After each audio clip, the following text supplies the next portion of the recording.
Today's weather from Inmarsat.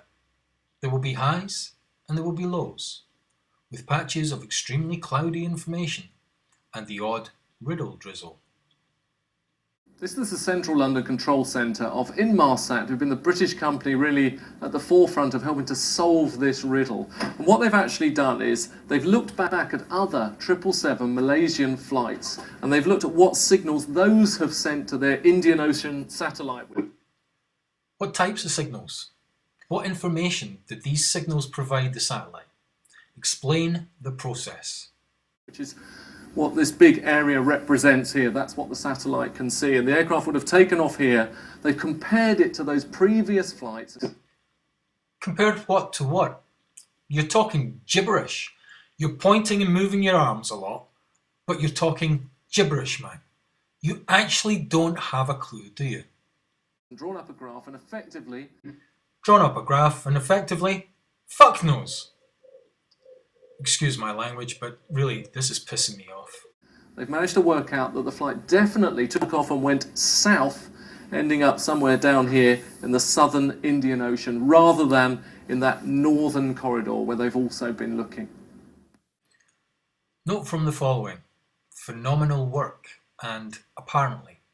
Also note the management of people's thinking. I think it's not very helpful to speculate how it got there. In other words, just accept what we're telling you. It's a phenomenal piece of work, apparently by the UK Air Accident Investigation Board and Inmarsat between them to triangulate the so-called pings, i.e. the bursts of data from the aircraft's engines, to actually pinpoint roughly where the aircraft was last heard from. But I think it's not very helpful to speculate how it got there. There are so many variables that it's actually counterproductive and possibly cruel to the relatives of the passengers on the flight. And I don't think that's very helpful. It's, of course, a very, very difficult time for all the families involved. Then we have roughly triangulated. I challenge anyone to explain how one can triangulate a position from one satellite. What have the flight paths of other Boeing 777s over a defined period got to do with the flight path of this one? Absolutely nothing.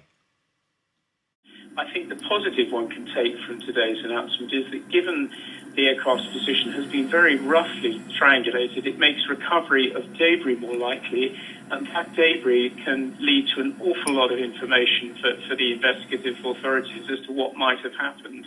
So that's a plus, but trying to work out now how or why it got there is almost impossible.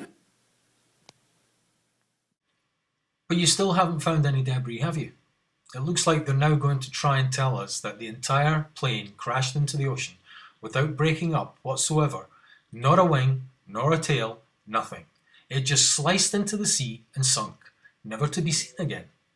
A little like the planes that just sliced into the Twin Towers, never having broken a wing or a tail. Extraordinary. But the people will believe. They will, you know.